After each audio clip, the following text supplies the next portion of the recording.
ಎಲ್ಲರಿಗೂ ನನ್ನ ನಮಸ್ಕಾರಗಳು. 9ನೇ ತರಗತಿ ಗಣಿತ ವಿಷಯಕ್ಕೆ ಸಂಬಂಧಪಟ್ಟಿರುವಂತಹ ವಿದ್ಯಾರ್ಥಿ ಚಟುವಟಿಕೆ ಪುಸ್ತಕ ಕಲಿಕಾ ಬಲವರ್ಧನೆ, ಇದಕ್ಕೆ ಸಂಬಂಧಪಟ್ಟಿರುವಂತಹ ಒಂದು ಕಲಿಕಾ ಫಲ 1B. ಈಗಾಗಲೇ ನಮಗೆ ಈ ಒಂದು ಕಲಿಕಾ ಫಲ 1A ಆ ವಿಡಿಯೋನ ಕಂಪ್ಲೀಟ್ ಮಾಡಿದ್ದೇನೆ. ಶೀರ್ಷಿಕೆ 1ರ ಕಲಿಕಾ ಫಲ 1A ಅನ್ನುವಂತಹ ವಿಡಿಯೋನ 1Aಗೆ ಸಂಬಂಧಪಟ್ಟಿರುವಂತಹ ವಿಡಿಯೋವನ್ನ ಈಗಾಗಲೇ ನಾನು ಕಂಪ್ಲೀಟ್ 2 ವಿಡಿಯೋಗಳನ್ನು ಮಾಡಿ ಕಂಪ್ಲೀಟ್ ಮಾಡಿದ್ದೇನೆ. ಇದು ಕಲಿಕಾ ಫಲ 1B, ಶೀರ್ಷಿಕೆ 1ರಲ್ಲಿ ಕಲಿಕಾ ಫಲ 1B ಅನ್ನುವಂಥದ್ದು. ಈಗ ಇದಕ್ಕೆ ಸಂಬಂಧಪಟ್ಟಿರುವಂತಹ ಪರಿಹಾರವನ್ನ ಈ ವಿಡಿಯೋದಲ್ಲಿ ನಾವು ನೋಡೋಣ. ಇಲ್ಲಿ 1B ಕಲಿಕಾ ಫಲ 1B ನಾವು ಏನೇನು ಕಲಿಬಹುದು ಅಂತಕ್ಕಂಥ ಅಭಾಗಲಬ್ಧ ಸಂಖ್ಯೆಗಳನ್ನ ಸಂಖ್ಯಾ ರೇಖೆ ಮೇಲೆ ಗುರುತಿಸುವರು ಮತ್ತು ಕರ್ಣಿಗಳ ಅರ್ಥ ತಿಳಿದು ಸಜಾತೀಕರಣಗಳನ್ನು ಗುರುತಿಸಿ ಅವುಗಳ ಸಂಕಲನ, ವ್ಯವಕಲನ, ಗುಣಾಕಾರ, ಹ್ರಸ್ವೀಕರಣ ಹಾಗೂ ಅಕರ್ಣೀಕರಣ ಕ್ರಿಯೆಗಳನ್ನ ಮಾಡುವರು. ಇಷ್ಟೆಲ್ಲ ಅಂಶಗಳನ್ನ ಈ ಕಲಿಕಾ ಫಲ 1B 9ನೇ ತರಗತಿ ಗಣಿತ ಶೀರ್ಷಿಕೆ 1ರ ಕಲಿಕಾ ಫಲ 1B ನಲ್ಲಿ ಬರುವಂತದ್ದು. ಇನ್ನು ಕಲಿಕಾ ಫಲದ ವಿವರಣೆಯನ್ನು ನೋಡಿ. ಈ ಹಂತದಲ್ಲಿ ನೀವು ಅಭಾಗಲಬ್ಧ ಸಂಖ್ಯೆಗಳನ್ನು ಸಂಖ್ಯಾ ರೇಖೆ ಮೇಲೆ ಗುರುತಿಸುವುದನ್ನು ಕಲಿಯುವಿರಿ ಹಾಗೂ ಕರ್ಣಿಗಳ ಸಂಕಲನ, ವ್ಯವಕಲನ, ಗುಣಾಕಾರ ಹಾಗೂ ಅವುಗಳನ್ನು ಅಕರ್ಣಿಸುವ ಬಗ್ಗೆಯೂ ತಿಳಿಯುವಿರಿ ಅನ್ನುವಂಥದ್ದು. ಈಗ ಚಟುವಟಿಕೆ 1.5ರವರೆಗೆ ಹಿಂದಿನ ವಿಡಿಯೋದಲ್ಲಿ ಕಂಪ್ಲೀಟ್ ಆಗಿತ್ತು. ಈಗ ಚಟುವಟಿಕೆ 1.6ರಿಂದ ಪ್ರಾರಂಭ. √8 ಅನ್ನು ಸಂಖ್ಯಾ ರೇಖೆ ಮೇಲೆ ಗುರುತಿಸಿ ಅಂತ ಕೊಟ್ಟಿದ್ದಾರೆ. ಹಂತ 1. ಒಟ್ಟು ಇಲ್ಲಿ 4 ಹಂತಗಳ ಮೂಲಕ ಈ √8 ಅನ್ನು ಸಂಖ್ಯಾ ರೇಖೆ ಮೇಲೆ ಗುರುತಿಸಿರ್ತಕ್ಕಂಥದ್ದು. ಮೊದಲನೇ ಹಂತ ಸಂಖ್ಯಾ ರೇಖೆಯನ್ನು ಬರೆದು 1 ಇಂಚಿನ ಅಂತರವಿರುವಂತೆ 0, 1, 2, 3ಗಳನ್ನು ರೇಖೆಯ ಮೇಲೆ ಗುರುತಿಸು. ಇಲ್ಲಿ ಈಗಾಗಲೇ ಗುರುತಿಸಲಾಗಿದೆ. ನೆಕ್ಸ್ಟ್ ಹಂತ 2 ಅನ್ನುವಂಥದ್ದು. ಹಂತ 2 0 ಅನ್ನು ಗುರುತಿಸಿದ ಬಿಂದುವು A ಆಗಿರಲಿ. ಇಲ್ಲಿ 0 ಅನ್ನ ಗುರುತಿಸಿರುವ ಬಿಂದು A ಆಗಿರಲಿ. ಅಲ್ಲಿಂದ 2 ಇಂಚು ಅಂತರವಿರುವ ಬಿಂದುವನ್ನು B ಎಂದು ಗುರುತಿಸಿ. ಇಲ್ಲಿ B ಎಂದು ಗುರುತಿಸಲಾಗಿದೆ. ಹಂತ 3 B ಬಿಂದುವಿನಲ್ಲಿ ಕೋನಮಾಪಕದ ಸಹಾಯದಿಂದ 90 ಡಿಗ್ರಿ ಕೋನವನ್ನ ಗುರುತಿಸಿ. ಇಲ್ಲಿ ಗುರುತಿಸಲಾಗಿದೆ. ಹಾಗೂ B ಬಿಂದುವಿನಿಂದ 2 ಇಂಚು ದೂರವಿರುವಂತೆ ಕೈವಾರದ ಸಹಾಯದಿಂದ ಲಂಬ ರೇಖೆಯ ಮೇಲೆ ಕಂಸವನ್ನು ಎಳೆ. ಇಲ್ಲಿ B ಬಿಂದುವಿನಿಂದ 2 ಇಂಚು ಇರುವ ಹಾಗೆ ಒಂದು ಕಂಸವನ್ನು ಎಳೆಯುವಂಥದ್ದು ಮತ್ತು ಕಂಸವು ಲಂಬ ರೇಖೆಯನ್ನು ಛೇದಿಸುವ ಬಿಂದು C ಆಗಿರಲಿ. C ಬಿಂದುವನ್ನು ಗುರುತಿಸಿ. A ಆಯ್ತು, B ಆಯ್ತು, C ಆಯ್ತು. ನಂತರ ಹಂತ 4ರಲ್ಲಿ AC ಅನ್ನು ಸೇರಿಸಿ. AC √8 ಮಾನಗಳಷ್ಟಿರುತ್ತದೆ. A ಬಿಂದುವನ್ನು ಕೇಂದ್ರವಾಗಿರಿಸಿ AC ಅನ್ನು ತ್ರಿಜ್ಯವಾಗಿಟ್ಟುಕೊಂಡು C ಬಿಂದುವಿನಿಂದ ಕೆಳಗೆ ಸಂಖ್ಯಾ ರೇಖೆಯ ಛೇದಿಸುವಂತೆ ಕಂಸವನ್ನು ಎಳೆ. ಛೇದಿಸಿದ ಬಿಂದುವನ್ನು M ಎಂದು ಹೆಸರಿಸಿ. ಬಿಂದು √8 ಅನ್ನು ಪ್ರತಿನಿಧಿಸುತ್ತದೆ. ಇಲ್ಲಿ ಪೈಥಾಗೋರಸನ ಪ್ರಮೇಯದ ಹೇಳಿಕೆಯ ಪ್ರಕಾರ AC √8 ಅಂದ್ರೆ ಇಲ್ಲಿ ತೆಗೆದುಕೊಂಡಿರ್ತಕ್ಕಂತಹ ಮಾನಗಳು ಇಲ್ಲಿ 2 ಮಾನಗಳಿವೆ. ಇಲ್ಲಿ ಎಷ್ಟಿದೆ? ಈ ಕಡೆ ಕೂಡ 2 ಮಾನಗಳಷ್ಟಿದೆ. ಪೈಥಾಗೋರಸನ ಪ್ರಮೇಯದ ಪ್ರಕಾರ ಇದು ಪಾದ, ಇದು ಎತ್ತರ, ಇಲ್ಲಿ ಕೋನ 90 ಡಿಗ್ರಿ ಇದೆ. ಪೈಥಾಗೋರಸನ ಪ್ರಮೇಯವನ್ನು ನಾವು ಉಪಯೋಗಿಸಿದಾಗ ಇಲ್ಲಿ ಕರ್ಣ ಸ್ಕ್ವೇರ್ ಪಾದ ಸ್ಕ್ವೇರ್ ಪ್ಲಸ್ ಲಂಬ ಸ್ಕ್ವೇರ್. ಪೈಥಾಗೋರಸನ ಹೇಳಿಕೆ AC² AB² plus BC square. AB ಅಂದ್ರೆ 2, BC ಅಂದ್ರೆ 2, 2 ವರ್ಗ 4, 2 ವರ್ಗ 4 ಟೋಟಲ್ 8 ಆಯ್ತು. AC ಸ್ಕ್ವೇರ್ ಈ ಕಡೆ ಇಲ್ಲ ಅಂದ್ರೆ ಈ ಕಡೆ √8 ಮಾನಗಳು ಅನ್ನುವಂಥದ್ದು. ಹೀಗೆ ಇಲ್ಲಿ 8ರ ಒಂದು ವರ್ಗಮೂಲ ಅಂದ್ರೆ √8 ಅನ್ನ ಸಂಖ್ಯಾ ರೇಖೆ ಮೇಲೆ ಗುರುತಿಸಬೇಕಾದ್ರೆ ಈ ಕಡೆ 2 ಮಾನಗಳು, ಈ ಕಡೆ 2 ಮಾನಗಳನ್ನು ತೆಗೆದುಕೊಂಡಾಗ ಇಲ್ಲಿ ಬಂದಿರುವಂತಹ ಉತ್ತರ ಏನಾಗಿರುತ್ತದೆ? 8 ಮಾನಗಳಷ್ಟಾಗಿರುತ್ತದೆ. ಮತ್ತು AC ತ್ರಿಜ್ಯವಾಗಿಟ್ಟುಕೊಂಡು, A ಕೇಂದ್ರವಾಗಿಟ್ಟುಕೊಂಡು ಕೈವಾರ AC ತ್ರಿಜ್ಯವಾಗಿರುವಂತೆ ಈ ರೀತಿ ಒಂದು ಕಂಸವನ್ನ, ಈ ರೀತಿ ಇರತಕ್ಕಂತ ಒಂದು ಕಂಸವನ್ನ ಎಳೆದ್ರೆ ಅಲ್ಲಿ M ಅಂತಕ್ಕಂಥ ಬಿಂದುವನ್ನ ಕೊಡಲಾಗಿದೆ. ಈ M ಬಿಂದು ಏನ್ ತೋರಿಸ್ತದ ಅಂದ್ರೆ √8 ಇದರ ಒಂದು ವರ್ಗಮೂಲದ ಉತ್ತರವನ್ನು ತೋರಿಸುತ್ತೆ. ಇದರ ವರ್ಗಮೂಲ ಎಷ್ಟು ಅಂತಕ್ಕಂಥದ್ರೆ ಇಲ್ಲಿ 2.3 ಸಮೀಪ ಅಂದ್ರೆ 2.7 ಅಥವಾ 2.8. ಇಲ್ಲಿರುವಂತಹ ಬಿಂದುಗಳನ್ನ ಎಷ್ಟನೇ ಬಿಂದು ಇದೆ ಅಂತ ನೋಡ್ಕೋಬೇಕು. 2 ಮತ್ತು 3ರ ನಡುವೆ ಎಷ್ಟನೇ ಬಿಂದು ಇದೆ ಅಂತ ನೋಡ್ಕೊಂಡಾಗ ಅದು 2.7 ಅಥವಾ 2.8 ಅಂದ್ರೆ ಇಲ್ಲಿ ಬಂದಿರುವಂತಹ ಬಿಂದು ಈ ಒಂದು 8ರ ವರ್ಗಮೂಲವನ್ನ ಸೂಚಿಸುತ್ತದೆ ಅನ್ನುವಂಥದ್ದು. 8ರ ವರ್ಗಮೂಲ ಇಲ್ಲಿ ಬಂದಿರುವಂತದ್ದು ಅಂತಕ್ಕಂಥದ್ದು. ಅಭ್ಯಾಸಕ್ಕಾಗಿ ಒಂದು ಲೆಕ್ಕವನ್ನು ಕೊಟ್ಟಿದ್ದಾರೆ. √10 ಅನ್ನು ಸಂಖ್ಯಾ ರೇಖೆ ಮೇಲೆ ಗುರುತಿಸಿ. ಇಲ್ಲಿ √10 ಸಂಖ್ಯಾ ರೇಖೆ ಮೇಲೆ ಗುರುತಿಸಬೇಕಾದ್ರೆ ನಮಗೆ ಇಲ್ಲಿ ಪೈಥಾಗೋರಸನ ಪ್ರಮೇಯದ ಪ್ರಕಾರ ಮೇಲ್ಗಡೆ ಬರೆದ ರೀತಿಯಲ್ಲಿ ಬರೆಯಬೇಕು. ಇಲ್ಲಿ ನಾನು ಸ್ಥಳಾವಕಾಶ ಕಡಿಮೆ ಇರುವ ಪ್ರಯುಕ್ತವಾಗಿ ನೇರವಾಗಿ ಬರೆದಿದ್ದೇನೆ. ಇಲ್ಲಿ ಅದೇ ರೀತಿ AC² + BC².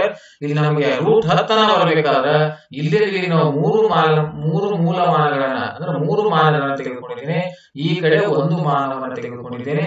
ಈಗ AB 3 ಮಾನಗಳು, BC 1 ಮಾನಗಳು, 3 ಒಂದು AC² 10 ಆಯ್ತು. AC √10 ಅಂದ್ರೆ ಇದು ಏನಾಯ್ತು ಉತ್ತರ, ಇದು √10 ಅನ್ನುವಂಥದ್ದು. AC ಎಷ್ಟು ಬಂತು, √10 ಅನ್ನುವಂಥದ್ದು.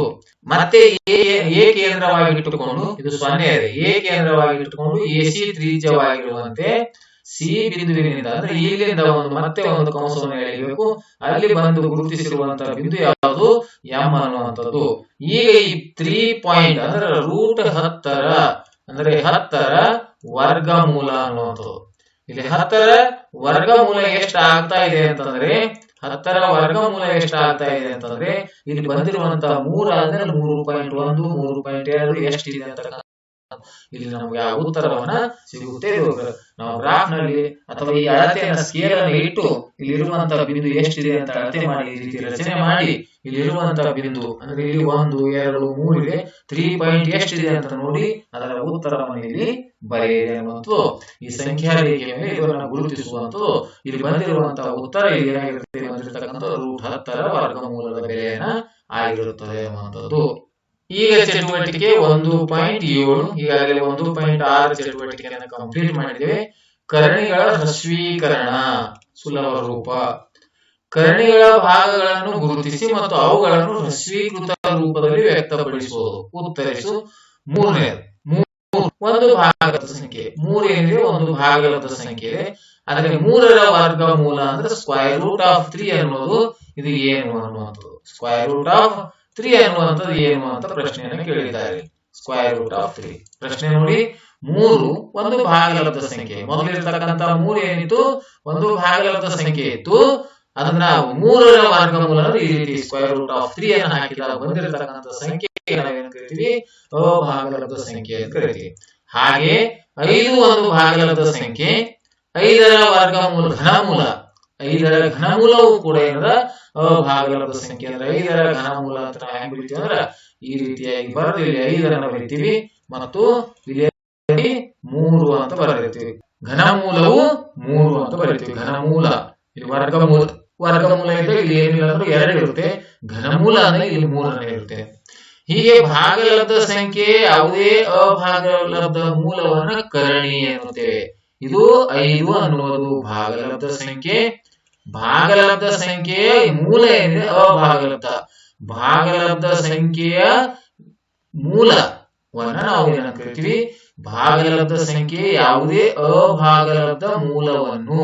ಇದು ಭಾಗಲಬ್ಧ ಸಂಖ್ಯೆ ಇದ್ದು 5 ಭಾಗಲಬ್ಧ ಸಂಖ್ಯೆ ಇದ್ರು ಅದು ಏನಾಗಿದೆ ಕಂಪ್ಲೀಟ್ ಆಗಿ ಅಭಾಗಲಬ್ಧ ಮೂಲವನ್ನು ಹೊಂದಿದೆಯಲ್ಲ, ಇಂತಹದಕ್ಕೆ ನಾವು ಏನ ಕರಿತೀವಿ, ಕರಣಿ ಅಂತ ಕರಿತೀವಿ.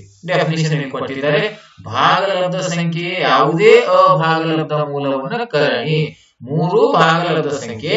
ಇಲ್ಲಿರುವಂತದೇನು ಅಭಾಗಲಬ್ಧ 3 ಇದೆ. ಹಾಗಾಗಿ √3 ಅನ್ನು ಕರಿತೀವಿ ಕರಣಿ. ಭಾಗಲಬ್ಧ ಸಂಖ್ಯೆಯ ಯಾವುದೇ ಅಭಾಗಲಬ್ಧ ಮೂಲವನ್ನು ನಾವು ಕರಣಿ ಅಂತ ಕರಿತೀವಿ. √3 ಈ ಕರಣಿಯಲ್ಲಿ 3 ಕರಣಿಯ 3 ನೋಡಿ ಇದರಲ್ಲಿ ಇರುವಂತದ್ದು ಮಾತ್ರದಲ್ಲಿ ಇದು 3 ಅನ್ನೋದು √3 ರಲ್ಲಿ 3 ಅನ್ನೋದಕ್ಕೆ ಕರಣೀಯ ಅಂತ ಕರಿತೀವಿ. ಈಗ ಇಲ್ಲಿ ಯಾವ್ದು ಕರಣೀಯ 3 ಇದೆ, ಇಲ್ಲಿ ಯಾವ್ದು ಕರಣೀಯ 5 ಇದೆ. ಹಾಗೂ ವರ್ಗಮೂಲದ ಸಂಕೇತವಿರುವುದು 2. ಇದು ಕರಣೀಯ ಕ್ರಮ ಅಂತ ಕರಿತೀವಿ. ಕರಣೀಯ ಕ್ರಮ ಅಂದ್ರೆ ಈಗ ನಾ ಮತ್ತೊಂದು ಇಲ್ಲಿ ಹಾಕಿ ತೋರಿಸ್ತೀನಿ ನೋಡ್ರಿ. ಇದು 7 ಇದೆ, ಇಲ್ಲಿ 3 ಇದೆ.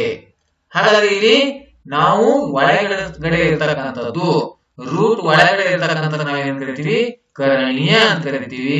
ಇದು ವರ್ಗಮೂಲ ಅಥವಾ ಘನಮೂಲವನ್ನ ತೋರಿಸುವಂತ ಸಂಕೇತವನ್ನ ತೋರಿಸುವಂತ ಅಂಕಿ ಏನಿರುತ್ತಲ್ಲ ಇದನ್ನ ನಾವೇನ್ ಕರಿತೀವಿ, ಕರಣೀಯ ಕ್ರಮ. ಕಿವ್ಯಾಗಿರ್ತಕ್ಕಂಥ ರೂಟ್ ಕಿವ್ಯಾಗ √ ಕಿವ್ಯಾಗ ಇರ್ತಲ್ಲ ಇದನ್ನ ನಾವು ಕರಣೀಯ ಕ್ರಮ ಅಂತೀವಿ. ರೂಟ್ ಒಳಗಿರ್ತಕ್ಕಂಥದ್ದು ಕರಣೀಯ, ಇದು ಕರಣೀಯ, ಇದು ಕರಣೀಯ ಕ್ರಮ ಅಂತಕ್ಕಂಥದ್ದು.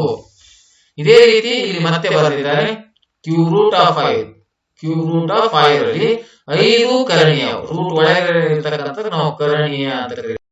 ಘನಮೂಲವನ್ನ ತೋರಿಸುವಂತದ್ದು 3 ಏನಿದೆಯಲ್ಲ ಸ್ಕ್ವೇರ್ ರೂಟ್ ಗೆ ಇದು ಕಿವಿಯಲ್ಲಿ 3 ಅಂತ ಏನಿಲ್ಲ 3 ಘನಮೂಲವನ್ನ ಹೊಂದಿರುವ ಕಾರಣ 3 ಏನಂತ ಕರಿತೀವಿ ಕರ್ಣೀಯ ಕ್ರಮ ಅಂತ ಕರಿತೀವಿ. ಇದನ್ನ ಕರ್ಣೀಯ ಕ್ರಮ.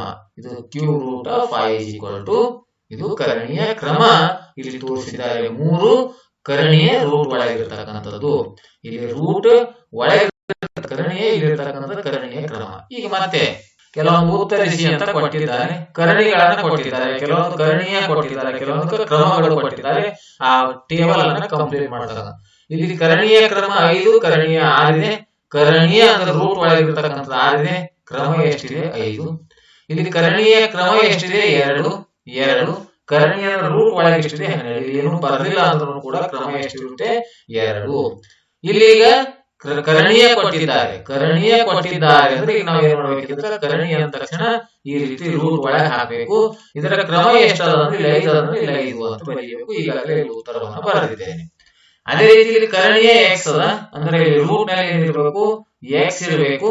ಕ್ರಮ ಏನಿದೆ ಏನ್ ಅಂದ್ರೆ ಅದನ್ನ ಈ ರೀತಿಯಾಗಿ ಏನ್ ಅಂತ ಬರೆಯಬೇಕು. ಈಗಾಗಲೇ ಉತ್ತರವನ್ನು ಬರೆದಿದ್ದೇನೆ. ಈ ರೀತಿ ಈ ಟೇಬಲ್ ಅನ್ನ ಭರ್ತಿ ಮಾಡ್ತಕ್ಕಂಥದ್ದು. ಇದರ ಕರ್ಣಿಗಳ ಹ್ರಸ್ವೀಕರಣ ಸುಲಭ ರೂಪಕ್ಕೆ ತರತಕ್ಕಂಥದ್ದು, ಸಂಕ್ಷಿಪ್ತ ರೂಪಕ್ಕೆ ತರತಕ್ಕಂಥದ್ದು. ರೂಟ್ 50 ಅನ್ನು ಹ್ರಸ್ವೀಕರಿಸೋಣ ಅಂದ್ರೆ ಇದರ ಸುಲಭ ರೂಪದಲ್ಲಿ ತಂದು ಇಡಬೇಕು. 50 ಅನ್ನು ಅವಿಭಾಜ್ಯ ಅಪವರ್ತನಗಳ ಗುಣಲಬ್ಧವಾಗಿ ಬರೆಯಿರಿ ಅಂತ. 50 2 × 5 × 5 25 25 50 ಅಂದ್ರೆ 2 1 ಇದೆ, 5 ಎಷ್ಟಿವೆ 2 ಇವೆ. ಹಾಗೆ 2 × 5 to the power of square.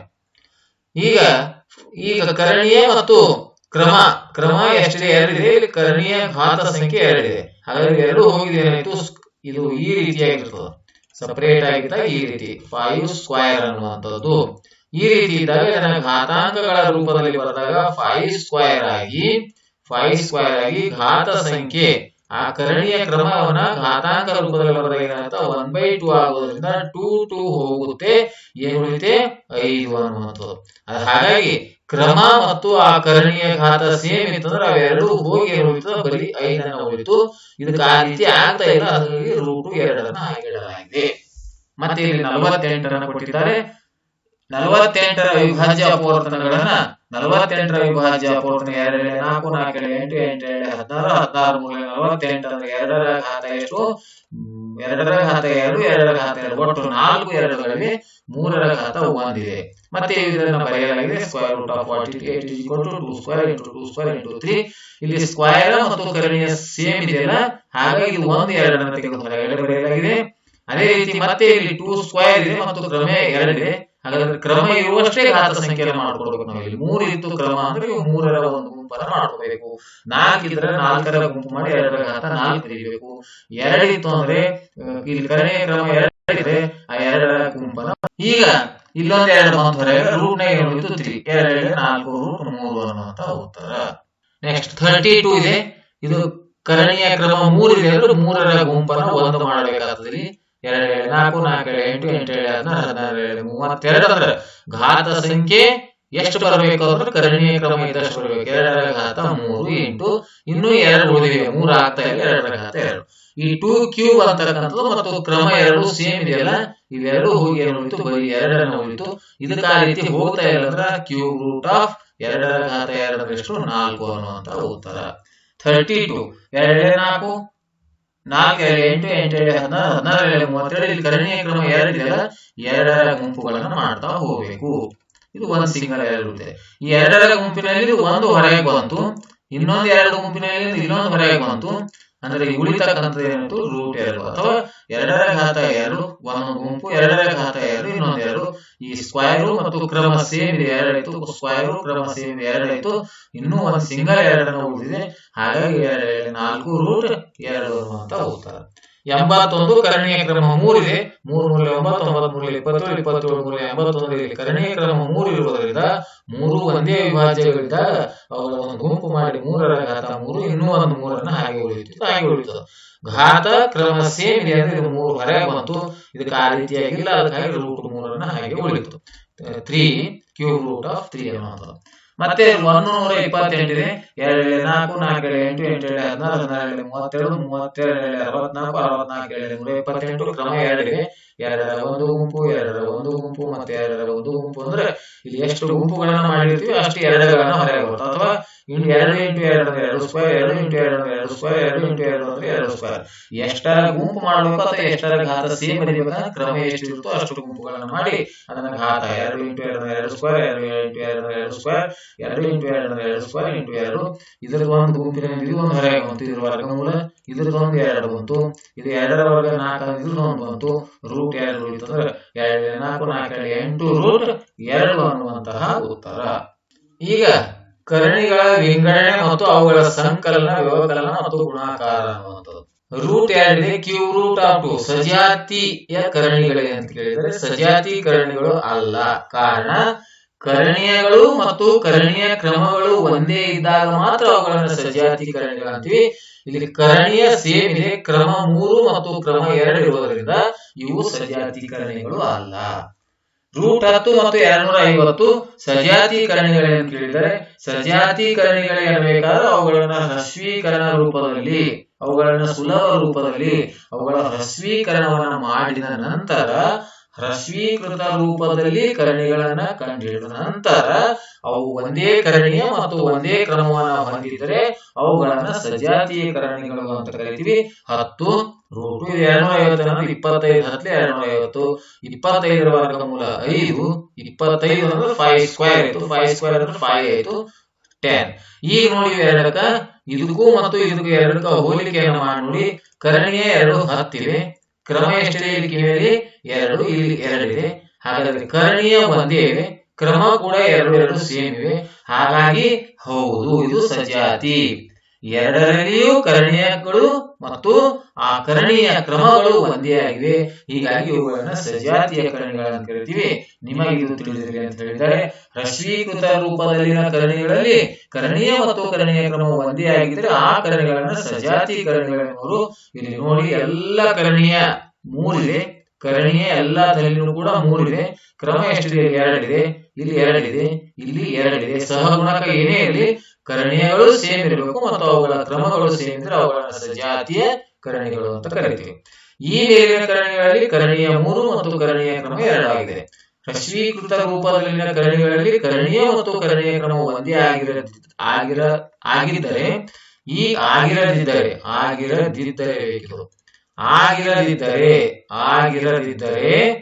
ಆಗಿರದಿದ್ದರೆ ಆ ಕರಣಿಗಳನ್ನ ನಾವೇನು ಕರಿತೀವಿ ವಿಜಾತಿ ಕರಣಿಗಳು. ಕರಣೀಯ ಮತ್ತು ಕ್ರಮ ಒಂದೇ ಇದ್ರೆ ಸಜಾತಿ ಕರಣಗಳು.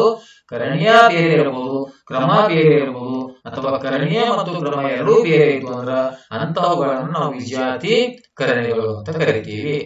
ಮತ್ತೆ ಇಲ್ಲೊಂದು ಚಟುವಟಿಕೆಯನ್ನು ಕೊಟ್ಟಿದ್ದಾರೆ. ಈ ಚಟುವಟಿಕೆ ಕೊಟ್ಟಿರುವ ಕರಣಿಗಳನ್ನ ಬೇರೆ ಬೇರೆ ಸಜಾತಿ ಕರಣಿಗಳ ಗುಂಪುಗಳನ್ನಾಗಿ ಮಾಡಿ ಅಂತ ಹೇಳಿದ್ದಾರೆ. ಈಗ ಇಲ್ಲಿರುವಂತವುಗಳನ್ನ ಗುಂಪು ಮಾಡ್ಬೇಕು. ಈ ರೂಟ್ 2 ಇದೆ. ಇದರ ನಂತರ ರೂಟ್ 2 ಅಂದ್ರೆ ಕರಣೀಯ 2 ಕ್ರಮ 2 ಇರ್ತಕ್ಕಂಥದ್ದು. ಕರಣೀಯ 2 ಕ್ರಮ 2 ಕರಣೀಯ 2 ಕ್ರಮ 2 ಇಲ್ಲೊಂದಿದೆ. ಕರಣೀಯ 2 ಕ್ರಮ 2 ಇಲ್ಲೊಂದಿದೆ. ಕರಣೀಯ 2 ಕ್ರಮ 2 ಇಲ್ಲಿ ನೋಡಿ ಇಲ್ಲೊಂದಿದೆ. ಕರಣೀಯ 2 ಕ್ರಮ 2 ಕರಣೀಯ 2 ಕ್ರಮ 2 ಈಗೆಲ್ಲ ಇವು ಆಲ್ರೆಡಿ ಹ್ರಸ್ವೀಕೃತ ರೂಪದಲ್ಲಿ ಅವ. ಮತ್ತೆ ಇವುಗಳನ್ನ 12 ಅಂದ್ರೆ ಏನ್ ಬರೀಬಹುದು 4 3 12 4 3 12 ಅಂದ್ರೆ ಇದು 2 ರೂಟ್ 3 ಅನ್ನುವಂತ ಉತ್ತರ ಬರುತ್ತೆ. ಮುಂದೆ ನೋಡ್ಕೊಳ್ಳಿಕ್ಕೆ ಈಜಿ ಆಗ್ತದೆ. ಇದು ಎಷ್ಟಂದ್ರೆ 4 6 24 4ರ ವರ್ಗಮೂಲ 2 ರೂಟ್ ನಲ್ಲಿ ಎಷ್ಟು ಉಳಿತೆ 6 4 6 24 4 6 24 ರೂಟ್ ನಾಗ 4ರ ವರ್ಗಮೂಲ 2 ಆಯ್ತು. ಇವುಗಳಿಂದ 9 3 27 9 3 27 9ರ ವರ್ಗಮೂಲ 3 ರೂಟ್ ನಲ್ಲಿ ಎಷ್ಟು ಉಳಿತು 3 ಅನ್ನುವಂಥದ್ದು. ಇದು 48 ಅನ್ನೋದು 16 3 48 16ರ ವರ್ಗಮೂಲ 4 ಇದು ರೂಟ್ 3 ಅನ್ನ ಹಾಗೆ ಉಳಿತು. 25 3 75 25ರ ವರ್ಗಮೂಲ 5 ಇನ್ನು ರೂಟ್ ನಾಗ ಎಷ್ಟು ಉಳಿತು 3. ಇದನ್ನ ಒಳಗೆ ಒಯ್ದಾಗ 5 ಸ್ಕ್ವೇರ್ 5 5 25 3 75 50 ಅಂದ್ರೆ 5 5 25 25ರಲ್ಲಿ 50 ಅಂದ್ರೆ 5 25ರ ವರ್ಗಮೂಲ 5 ರೂಟ್ ನಾಗ ಉಳಿತು 2. ಎಲ್ಲವುಗಳನ್ನು ಹ್ರಸ್ವೀಕೃತ ರೂಪದಲ್ಲಿ ಬರೀತೀವಿ. ಇಲ್ಲೊಂದು 18 ಇದೆ. 18 9 18 ಅಂತ ಬರೀತೀವಿ. 9ರ ವರ್ಗಮೂಲ 3 ರೂಟ್ 2 ಹಾಗೆ ಉಳಿತು. ಈಗ ಇಲ್ಲಿ ಮತ್ತೆ ಯಾವಿವೆ ನೋಡಿ. ಇಲ್ಲೊಂದು ಬಂತು ರೈಟ್ √18. ಮತ್ತೆ ಎಲ್ಲಿ ಬಂದಿದೆ ನೋಡಿ, ಇಲ್ಲೊಂದು ಬಂದಿದೆ 50, ಇಲ್ಲೊಂದು ಬಂದಿದೆ. ಮತ್ತೆ ಇನ್ನು ಯಾವ್ಯಾವ ಉಳಿದಿದೆ ನೋಡಿ ಕರೆಕ್ಟ್ ಆಗಿ ಇವೆಲ್ಲವುಗಳನ್ನು ಇಲ್ಲಿ ಬರೆಯಲಾಗಿದೆ.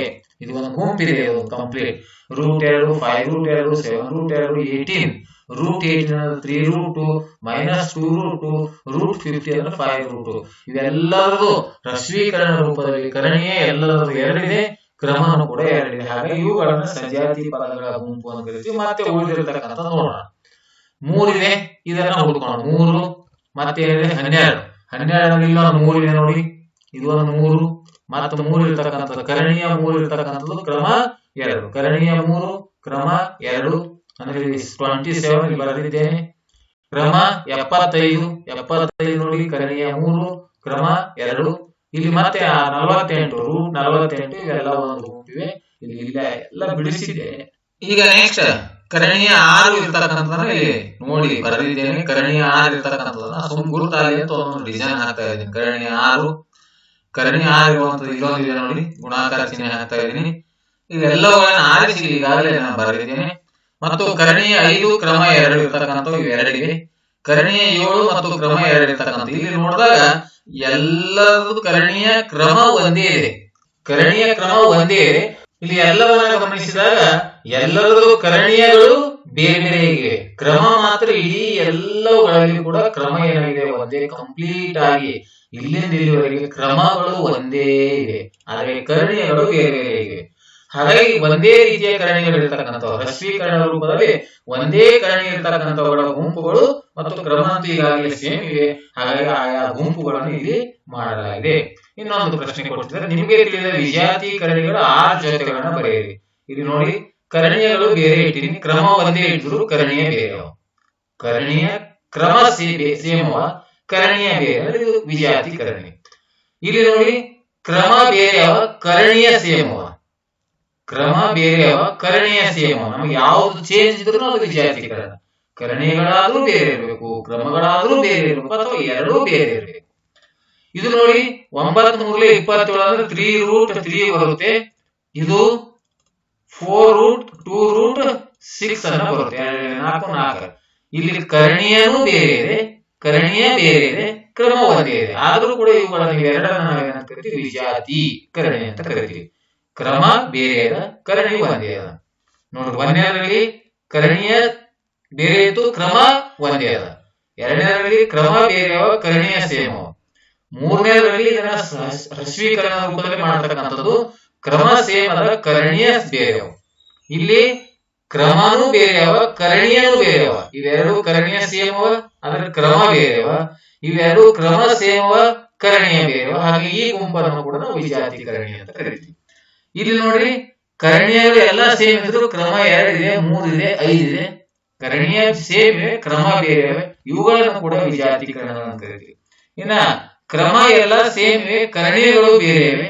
ಇವುಗಳನ್ನು ಕೂಡ ನಾವೇನ್ ಕರಿತೀವಿ, ವಿಜಾತೀಕರಣಿ. ವಿಜಾತಿ ಅಂದ್ರೇನು, ಸಜಾತೀಕರಣಗಳು ಇಲ್ಲದೆ ಇರತಕ್ಕಂಥವು.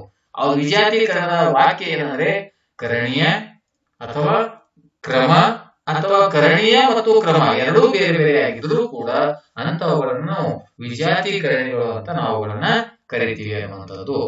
ಇನ್ನ ಚಟುವಟಿಕೆ 1.8 ಕರ್ಣಿಗಳ ಸಂಕಲನ ಮತ್ತು ವ್ಯವಕಲನ. ಕರ್ಣಿಗಳ ಸಂಕಲನ ಮತ್ತು ವ್ಯವಕಲನ.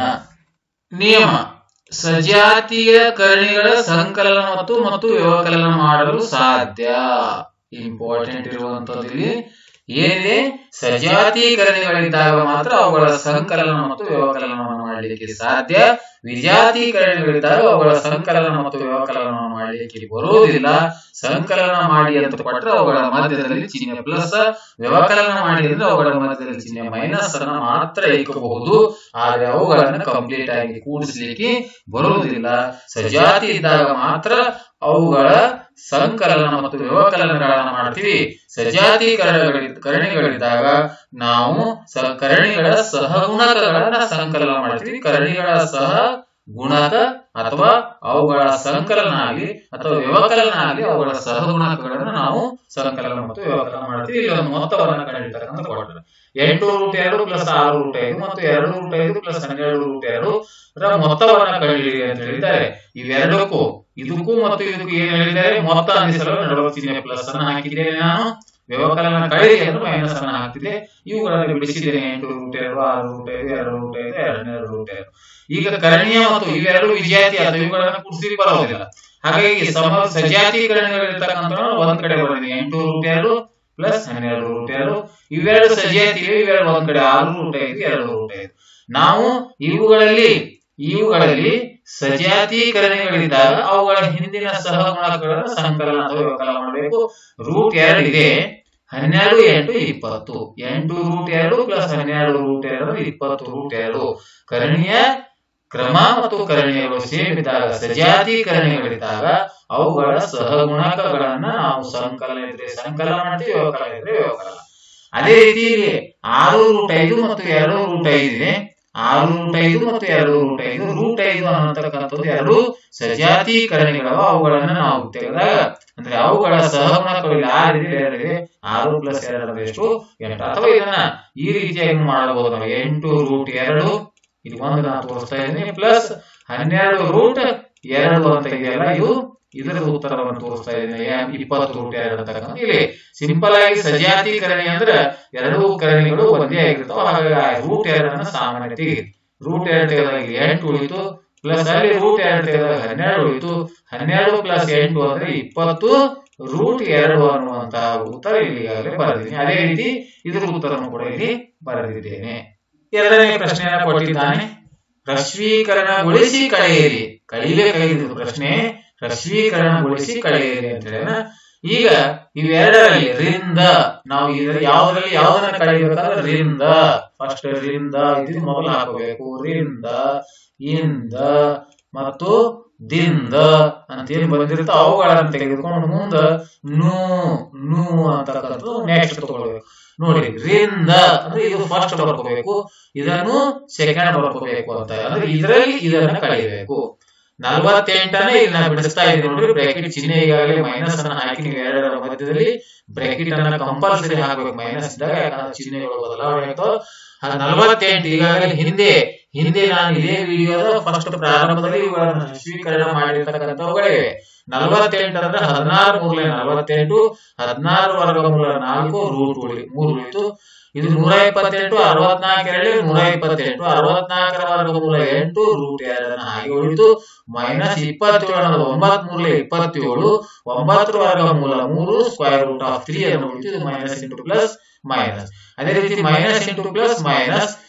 ಈ 98 ಅಂದ್ರೆ 49 ಎರಡೇ 98, 49ರ ವರ್ಗಮೂಲ 7 2 ಉಳಿತು ಅಂತ. ಈಗ ಮತ್ತೆ ಇಲ್ಲಿ ವಿಜಾತಿ ಪದಗಳು, ವಿಜಾತಿ ಪದಗಳಲ್ಲಿ ಸಜಾತಿ ಪದಗಳಿವೆ. ಸಜಾತಿ ಪದಗಳ ಗುಂಪಣ 4√3 ಇನ್ನೊಂದು -3√3 ಇವೆರಡನ್ನ ಒಂದು ಕಡೆ ಮಾಡಿದ್ದೇನೆ.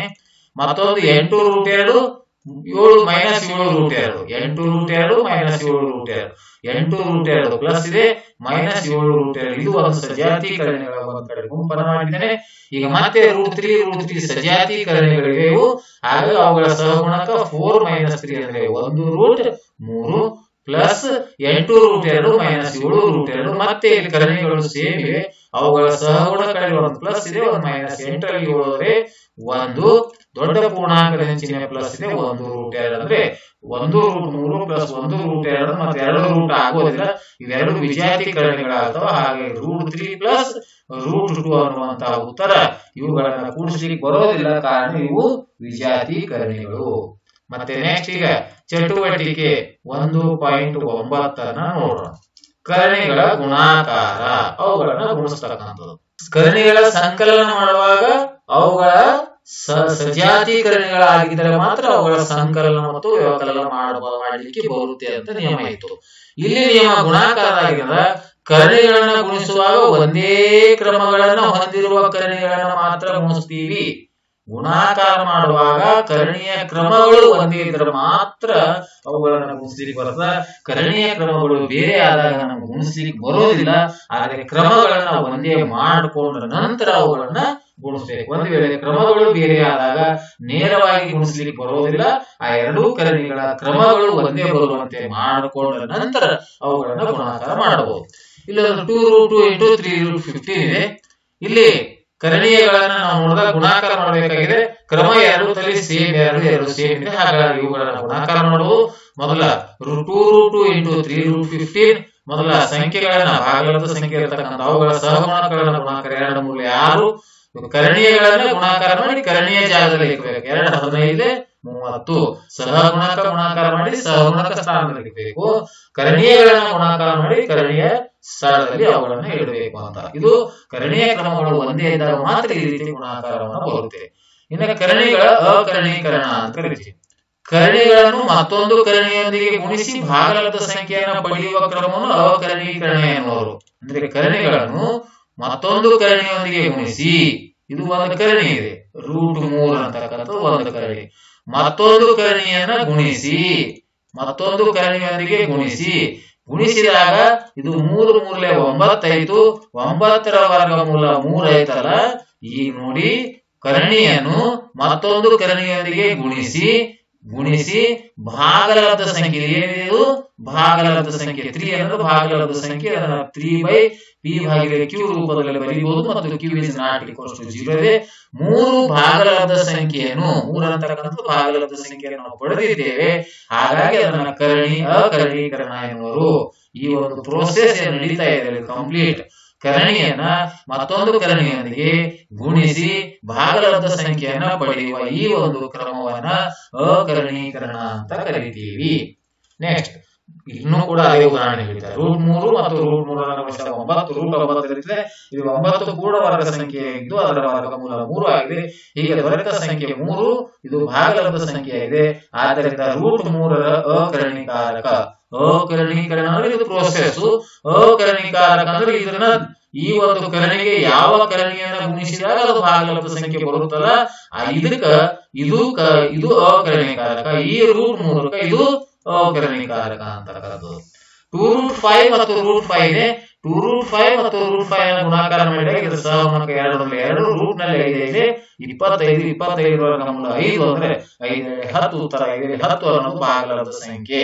ಹಾಗಾದ್ರೆ ಇಲ್ಲಿ 2√5 ನ ಅಕರ್ಣೀಕಾರಕ ಯಾವುದು ಅಂದ್ರೆ √5. 2√5 ನ ಅಕರ್ಣೀಕಾರ ಯಾವುದು √5. ಅಂದ್ರೆ ಈ ಕರ್ಣಿಗೆ ಮತ್ತೊಂದು ಕರ್ಣಿಯಿಂದ ಗುಣಿಸಿ ಭಾಗಲಬ್ಧ ಸಂಖ್ಯೆಯನ್ನ ಪಡೆಯಬೇಕಾದ್ರೆ ಅದನ್ನು ತೆಗೆದುಕೊಂಡು ಗುಣಾಕಾರ ಮಾಡಿರುವಂತಹ ಸಂಖ್ಯೆ ಯಾವುದು ಇರುತ್ತದೆಯೋ ಆ ಸಂಖ್ಯೆಗೆ ಈ ಕರ್ಣಿಯ ಅಕರ್ಣೀಕಾರಕ ಅಂತ ನಾವು ಕರಿತೀವಿ. ಇಲ್ಲೊಂದು ಪಟ್ಟಿಯನ್ನು ಕೊಟ್ಟಿದ್ದಾರೆ. ಈ ಪಟ್ಟಿಯಲ್ಲಿ ಕರ್ಣಿಗಳ ರೂಪ ಮತ್ತು ಅವುಗಳ ಅಕರ್ಣೀಕಾರಕಗಳನ್ನು ಕೊಟ್ಟಿದೆ. ಹಾಗೂ ಅವುಗಳ ಗುಣಾಕಾರದ ಭಾಗಲಬ್ಧ ಸಂಖ್ಯೆಯನ್ನು ಉಂಟು ಮಾಡುತ್ತದ ಇಲ್ಲ ಮಾಡಿದ್ರೆ ಏನ್ ಮಾಡುತ್ತ ಅಂತ ಕೇಳಿದ್ದಾರೆ. ಈಗ ನೋಡ್ರಿ, ಇದು ಒಂದು ಕರ್ಣೀಯ ಕ್ರಮ ಸೇಮ್ ಇದೆ. ಗುಣಾಕಾರ ಮಾಡ್ತೀವಿ. x ಇಂಟು x ಅಂದ್ರೆ x². ಇಲ್ಲಿ ಸ್ಕ್ವೇರ್ ಇದೆ. ಕರ್ಣೀಯ ಕ್ರಮ ಸೇಮ್ ಇದೆ. ಹಾಗಾಗಿ ಹೋದ ನಂತರ x ಅನ್ನು ಉಳಿತು. a √x ಇಂಟು √x ಇದೆ. a ಇಂಟು √x ಇಂಟು 1 ಅಂದ್ರೆ a ಬದಲೇ a. x into x x² ಆಯ್ತು. x² ನ ವರ್ಗಮೂಲ ಇಲ್ಲೇ ಇದೆ. x² ನ ವರ್ಗಮೂಲ ಎಷ್ಟಿದೆ? x ಅನ್ನುವಂಥದ್ದು.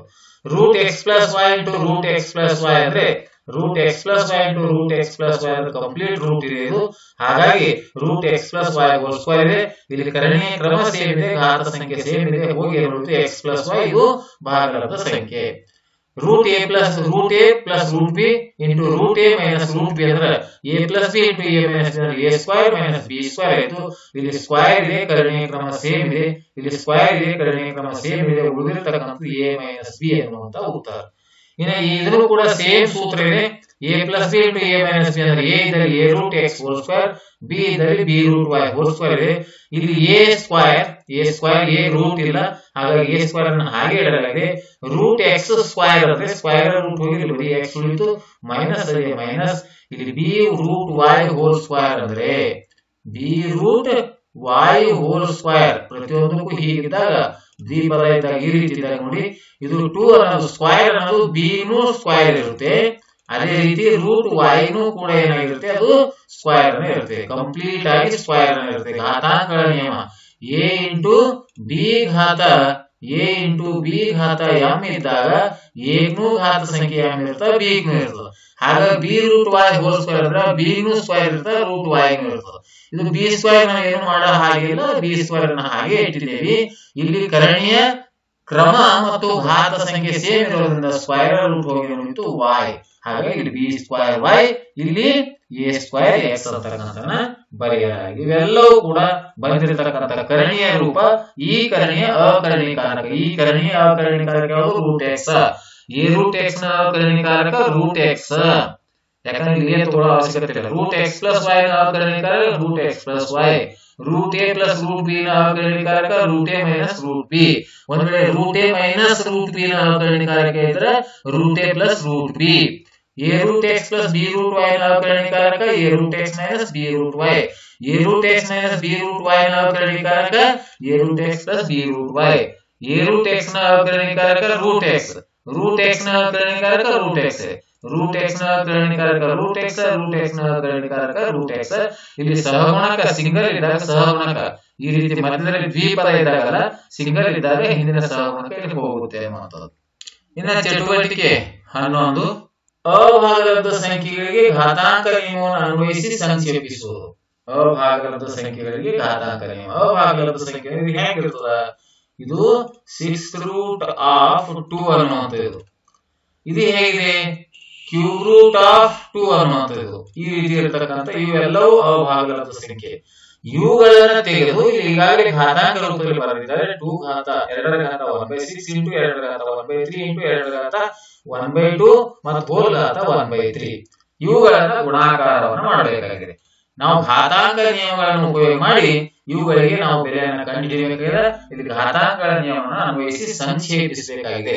2 ಘಾತ 1/6 ಇಂಟು 2 ಘಾತ 1/3 ಇಂಟು ಇಲ್ಲಿ ಯಾವ ಸೂತ್ರ ಬರುತ್ತೆ ಅಂದ್ರೆ ಎ ಘಾತ ಫಸ್ಟ್ ಎ ಘಾತ ಎಂ ಹೋಲ್ ಘಾತ ಎನ್ ಅಂದ್ರೆ ಎ ಘಾತ ಎಂ ಇಂಟು ಎನ್ ಅನ್ನುವಂಥದ್ದು ಮೊದಲನೇ ಲೆಕ್ಕದಾಗ. ಎ ಘಾತ ಎಂ ಇಂಟು ಅಂದ್ರೆ 2 ಘಾತ 1/2 ಹೋಲ್ ಘಾತ 1/3 ಅಂದ್ರೆ ಇವೆರಡನ್ನ ಗುಣಾಕಾರ 1 ಛೇದ 2 ಮೂಲೆ 6. ಮತ್ತೆ ಘಾತಾಂಕಗಳ ನಿಯಮ ಏನು ಬರುತ್ತೆ? ಎ ಘಾತ